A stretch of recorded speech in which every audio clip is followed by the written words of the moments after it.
and basis of football.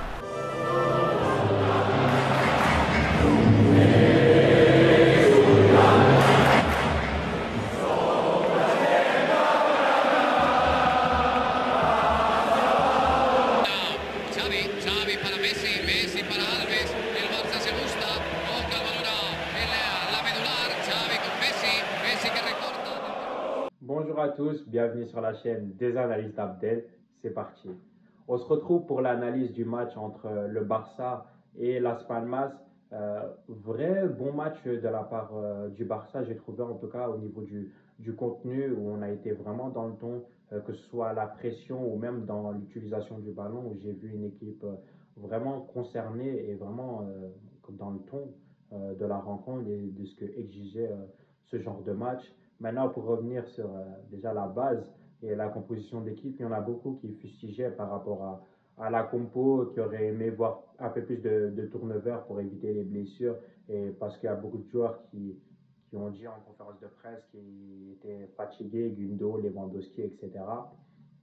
Maintenant, moi, je comprends l'idée de les mettre hier, parce qu'il ne faut pas oublier qu'on a 10 jours de repos entre le match d'hier et le match à Paris, que c'est la dernière phase d'expérimentation pour le match de Paris, parce qu'on n'en a pas d'autres entre-temps. Donc, il fallait amener de la continuité au 11, voir ce qui marche, voir ce qui ne marche pas. Et comme ça, tu as une vraie idée du 11 que tu pourras notamment conduire contre le PSG. Donc, je comprends cette idée de continuité et on n'a pas eu de blessés, donc tant mieux.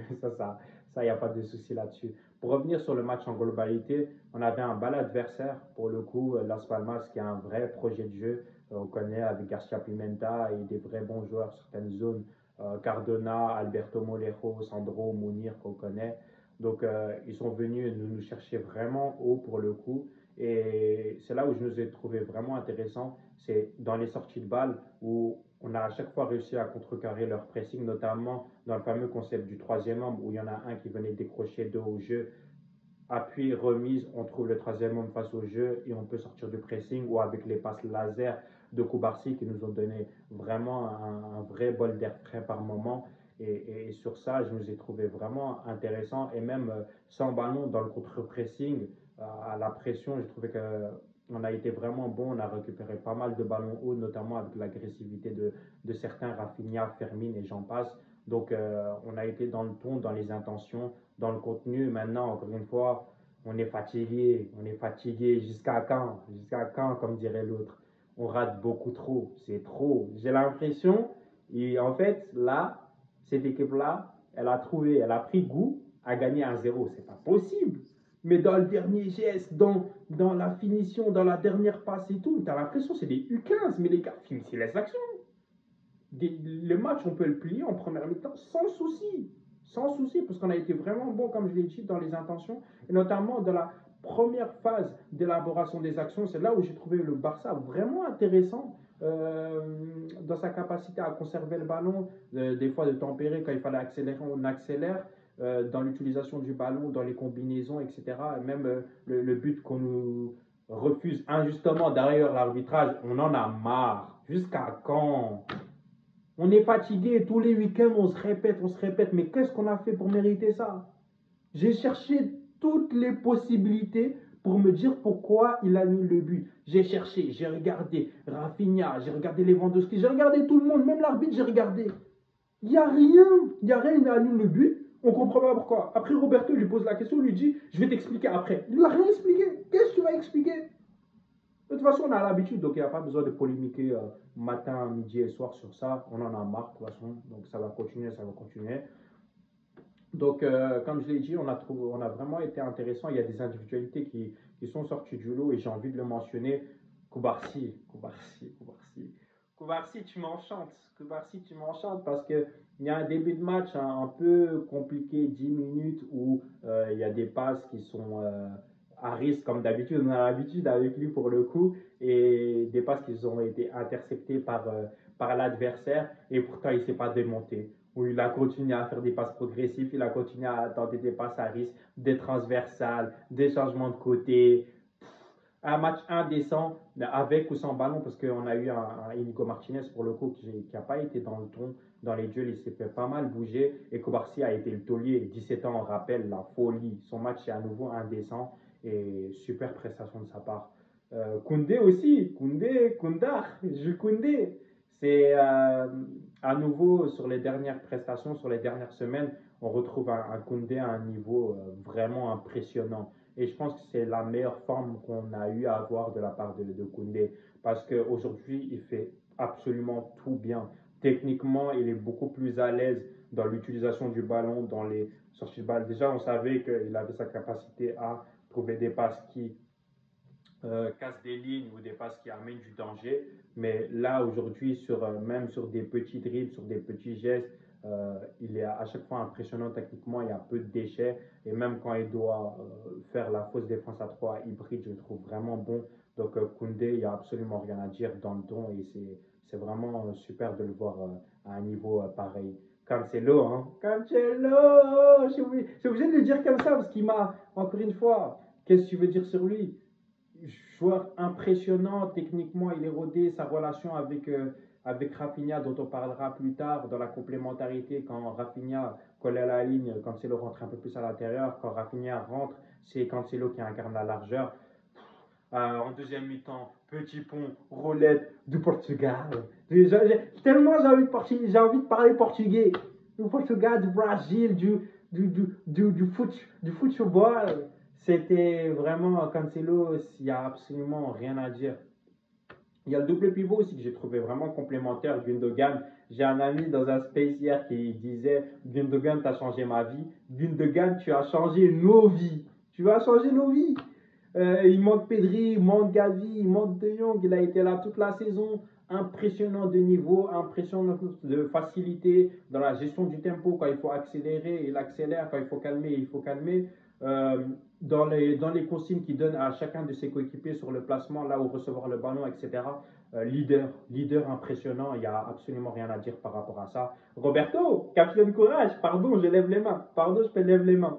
Encore une fois, quand on a besoin de lui, à chaque fois, il te donne vraiment un gage de performance quand tu as besoin de lui. Il a été vraiment bon dans l'utilisation du ballon, dans la répétition de course aussi. Il a fait un travail monstre et je l'ai trouvé vraiment impressionnant, notamment dans le fait qu'il a vraiment cette capacité à jouer un jeu simple.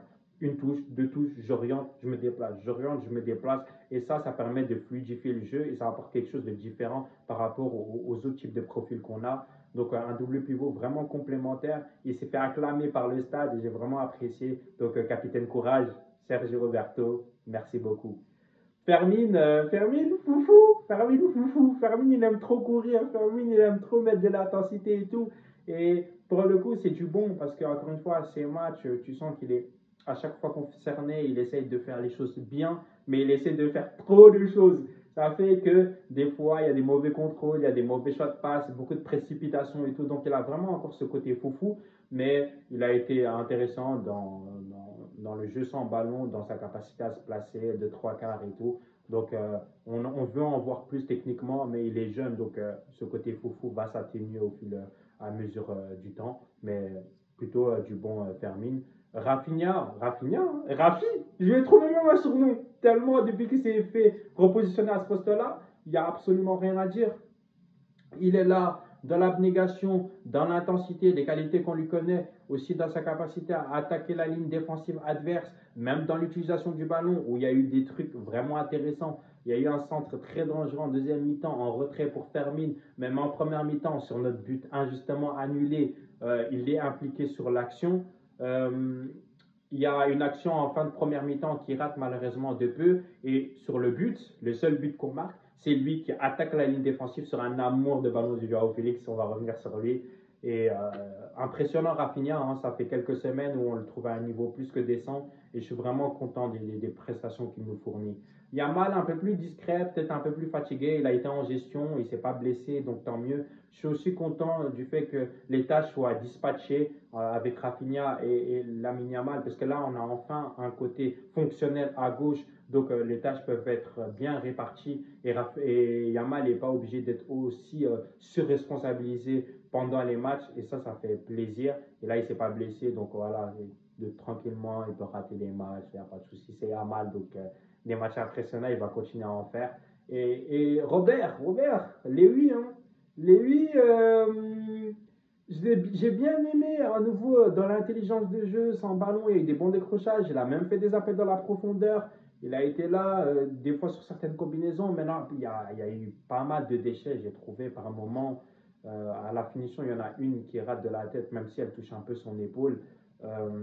Sinon, je l'ai bien aimé, comme je dis, dans l'intelligence de jeu. Maintenant, il y a beaucoup de ratés, beaucoup de mauvais choix, et des mauvais contrôles. Donc, Lewandowski, on espère le retrouver à un niveau. En tout cas, le Lewandowski qu'on voit depuis 2024, c'est celui-là qu'on a envie de voir, notamment contre Paris. Il y a eu de très bons changements. Joao Félix aussi. Moi, tout le monde connaît mon amour pour ce joueur-là. Sa rentrée a été vraiment bonne pour le coup. Il a apporté.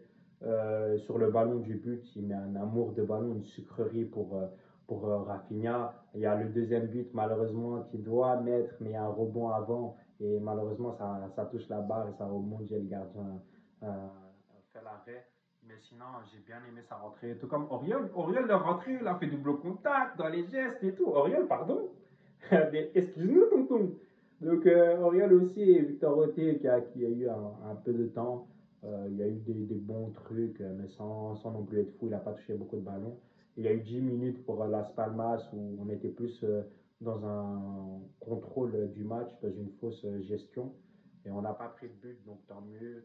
Cinquième clean sheet de suite en Liga, donc c'est top.